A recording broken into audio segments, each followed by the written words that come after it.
some of you may know, I am one of the two unfortunate people who can claim to be Bill's full-blood brother. But we'll have to stick with that. Everything I've heard today contradicts what I knew Bill as. And I know a lot of you have known him since 73 or 68 or 74. I just turned 74. I've known him all of his life and most of mine.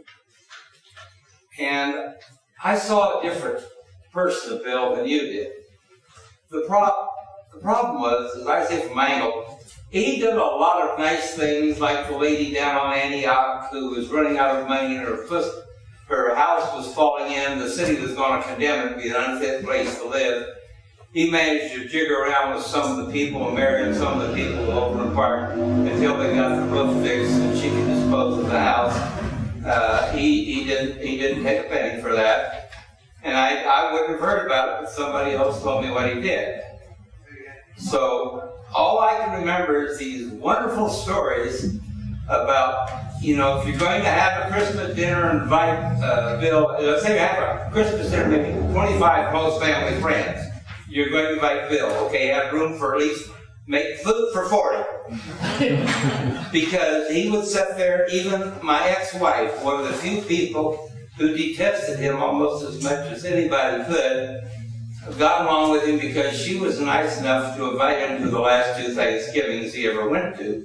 Because everybody else, like, well, Richard, got smart, don't invite Bill over for Thanksgiving. He'll sit and eat a 23-pound turkey right at the table. Both turkeys. But she said, well, he was very gracious to the 2 kids who were there, which happened to be his grandniece and 2 of his grandnephews.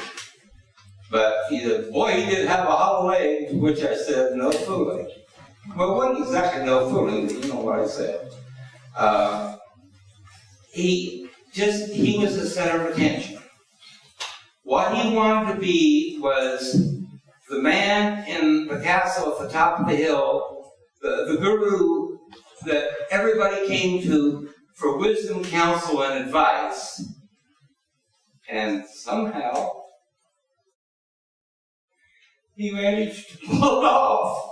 I don't know how he pulled it off, but I'm still trying to wrap my head around the fact my brother is gone. Now, my older brother, Bert, who's probably here, hiding out, not successfully, Bert, I can see you.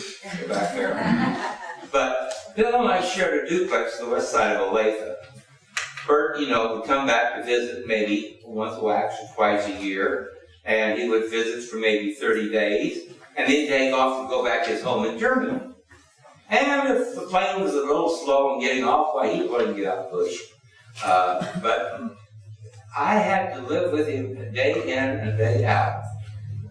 And his taxes and his kung fu more than anything else. Because he did taxes so that he'd have enough money to support Ryukyu martial arts, Ryukyu books and periodicals, Ryukyu martial arts supply, McLisa books, McLisa periodicals, McLisa so forth. He even went to Hawaii, I'm not sure, but I think he went to Hawaii with Bernie and Dion Belcher. When they were there on vacation, he got that big discount.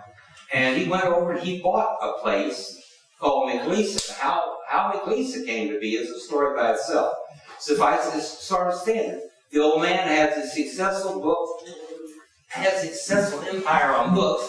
And here's the interesting thing.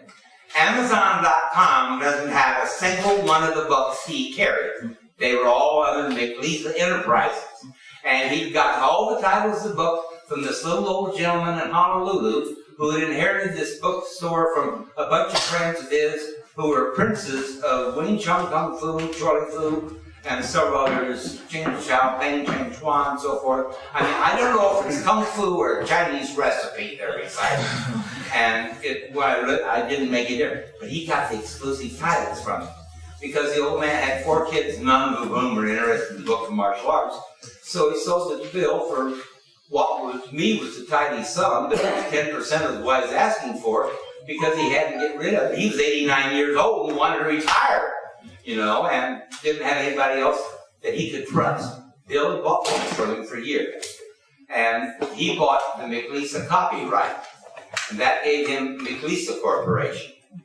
And that's what he did taxes for, to fund his love of martial arts. And Leonard, are you here?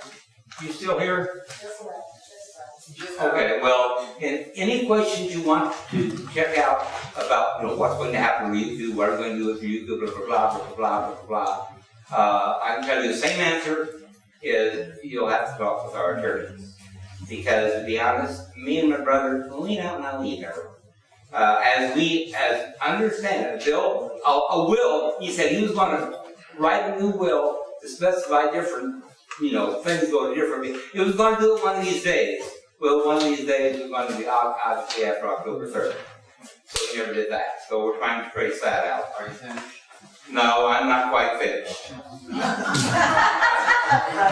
can guess who the older brother is. He keeps saying this in the taxpayer. But the nutshell is, Bill did his work on taxes so that he'd have enough money to fund the real deal. And with the tax work going, I don't know, but I do know this, and that's what I'm leading up to. We have about a quarter of city block in books. I mean, this is a quarter of block high, a quarter of block deep, and a quarter of block across out in Olathe.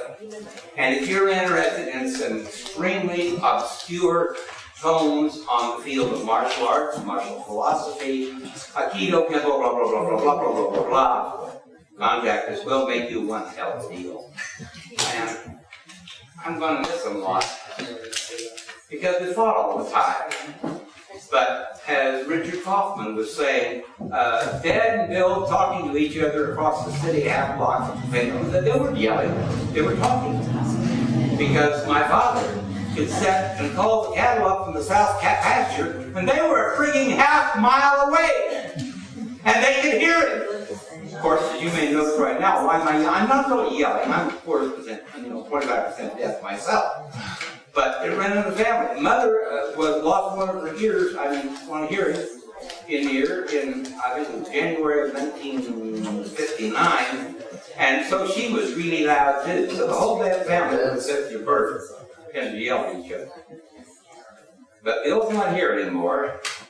And his spirit is on with those people who are nice enough to come out and say goodbye, not to him so much, but to his memory.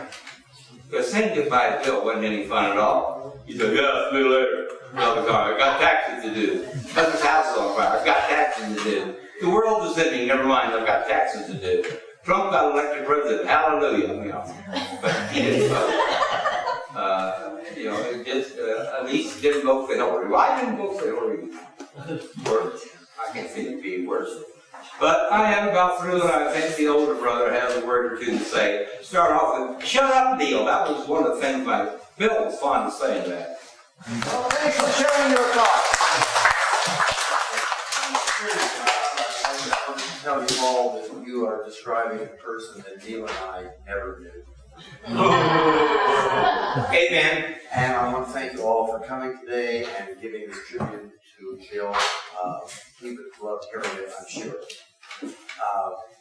The only thing that I really want to add is that if any of you know where he has put money or his will, please contact Leader Paul, who is the lawyer for our state. We need more help. So, Ali, who's next? Whoever likes to step up. Hey guys, so I met Bill when I was 14. I had just started karate, trained under Larry Williams, and so that's where we got our martial arts applied and so forth. So the only part of Bill that I saw was a happy, calm, joking around. And I kind of got used to that. It was kind of a culture shock when I first met him, but after that, I kind of got used to it. So I started doing my taxes, and I went to go see him, and I think the fire chief came in when I was doing inspection. Yeah. And he yelled at him and said a few choice words, and you're not getting in here. And I'm kind of thinking, I've never seen this side of Bill before. I'm kind of thinking, that's the fire chief. I don't care who it is, they're not getting in here without a permit. So anyway, I ended up getting audited. I think right here. So we go down to the IRS. And now that I know this side of Bill, I'm a little concerned because it didn't seem like he liked the IRS representative too much. And I'm kind of thinking, Bill, you know, kind of calm down. I'm the one that's going to get hurt by this if you go after her. So, but anyway, we kind of got through it, and those are the memories I have of Bill. He was a real good guy. I'm going to miss him too. So thanks, Holly, for putting this together. Thank you for helping me today with cooking as well, Tony. Yeah. By the way, how was our